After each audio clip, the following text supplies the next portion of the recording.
Hello दोस्तों, श्री शिवाय नमस्तुभ्यम, हर हर महादेव।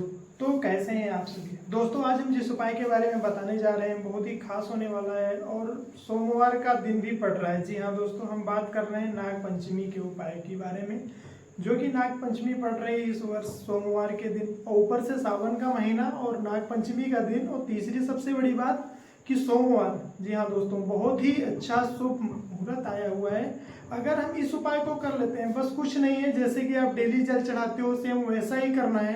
देखिए उस उपाय की विशेषता क्या है। अभी हाल में ही तेज गांव में दोबारा गुरुजी ने कथा शुरू की है। वो कथा में जरूर उपाय बताएंगे, क्योंकि पिछले वर्ष भी उन्होंने कथा में नागपंचमी का उपाय बताया था। और आप लोगों को ये बात याद है कि नहीं याद है? अगर नहीं याद है तो चलिए अभी जान ही लेंगे। अगर आपको पता है तो बहुत ही अच्छी बात। चलिए शुरू करते हैं। लेकिन अगर इस चैनल पर आप पहली बार आए हुए हैं तो चैनल को सब्सक्राइब कीजिए और दूसरों के साथ शेयर कीजिए। ठीक है दोस्तों, चलिए शुरू करते हैं। देखिए आपको करना क्या है। सबसे पहले आपको जो सामग्री उसमें चाहिए, वो सामग्री चाहिए आपको एक बेलपत्र चाहिए, ठीक है। और दूसरा एक तांबे का लोटा चाहिए, ठीक है। अगर तांबे का लोटा नहीं है, और सबसे बड़ी बात, अगर आपके पास कलश है, यानी कि 2 मिट्टी के बर्तन, समझ रहे हैं, 2 मिट्टी के बर्तन हो जाए तो बहुत ही अच्छी बात है। अगर 2 कलश नहीं है तो 2 तांबे का लोटा आप ले सकते हो दोस्तों।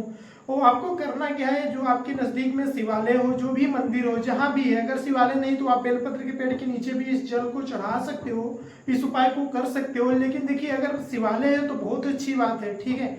आपको जाना है शिवालय। जी हाँ दोस्तों, जो आपके घर के पास जो भी समीप में मंदिर हो, और इस बात का स्मरण रहे कि जो आप जल लेके जा रहे हो, अगर कलश का एक सिंगल कलश है या डबल कलश है, तो आपको करना क्या है कि उसको आपको दोनों हाथों में लेना है और बेलपत्र जो है रख के लेना है। लेके जाओ, आप सीधे जाओ मंदिर। मंदिर में जाने के बाद आप जो बेलपत्र लिए हो, पूर्व की दिशा में नहीं मुख करना है, ना ही पश्चिम की दिशा में मुख करना है। आपको जो आपका जो फेस होना चाहिए वो उत्तर की दिशा में होना चाहिए। उसका कारण ये है कि जैसे कि आप देख रहे हो, ये मान लो कि ये शिवलिंग है, ठीक है, ये शिवलिंग रखा हुआ है और आपको इस दिशा में खड़ा होना है, और आपकी दिशा जो आपका जो फेस होना चाहिए वो उत्तर की दिशा में होना चाहिए। और आपको जल कैसे चढ़ाना है।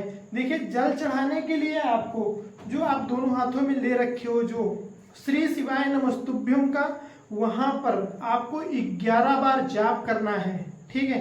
11 बार जाप करना है। और इस उपाय को करना ही क्यों है, देखिए इस उपाय को करने का एक रीजन ये है कि अगर आपके घर में किसी ने भूत कर दिया है, किसी ने प्रेत कर दिया है, ठीक है, और आपके पूर्वजों में किसी का मृत्यु हुआ है, कोई आत्महत्या किया है, कोई ट्रेन से कटकर या कोई फांसी लगाकर या फिर किसी भी प्रकार से, या फिर किसी का मर्डर हुआ है, किसी भी प्रकार से उसकी हत्या की गई है, या फिर अधोगति में उसकी मृत्यु हुई है, या किसी सर्प के काटने से मृत्यु हुई है, तो आपको इस उपाय को करना है।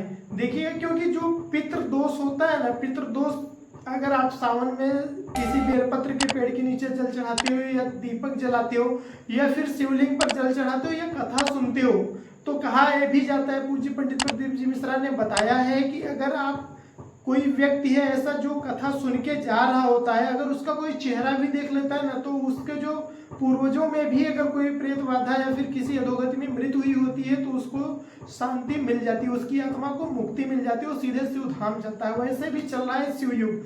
तो आपको उपाय आगे करना कैसे है, आपको श्री शिवाय नमस्तुभ्यम का 108 बार, नहीं तो कम से कम 11 बार आराम से श्री शिवाय नमस्तुभ्यम, ओम श्री शिवाय नमस्तुभ्यम, या ओम नमः शिवाय, नमः शिवाय, या राम नाम कुछ भी ले सकते हो, क्योंकि कबीर जी ने कहा है कि कलयुग केवल नाम आधारा।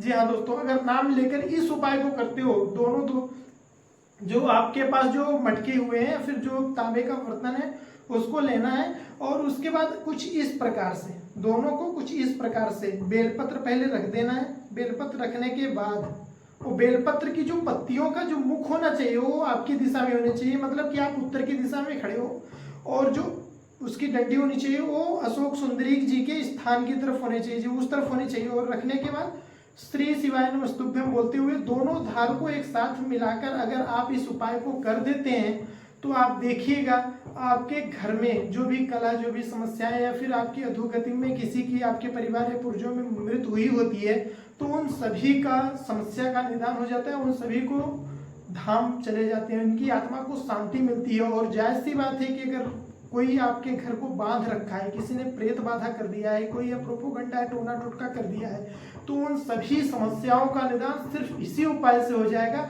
और नाग पंचमी के दिन इस उपाय को करना ना भूलिए। चलिए मिलते हैं एक नए उपाय के साथ एक नए वीडियो में। अभी तक अगर आप चैनल पर बने हुए हैं तो हर हर महादेव, श्री शिवाय नमस्तुभ्यम जरूर लिखिए कमेंट में। और अगर आपका कोई प्रश्न है जो आप पूछना चाहते हो, जिसके बारे इस उपाय के बारे में आप जानना चाहते हो, तो आप कमेंट बॉक्स में कीजिए। मैं सभी कमेंटों को रिप्लाई देता हूँ और उनके कमेंट्स को पढ़कर आगे मैं उनके ऊपर वीडियोस बनाता हूँ। तो मिलते हैं एक नए उपाय के साथ नए वीडियो में। हर हर महादेव।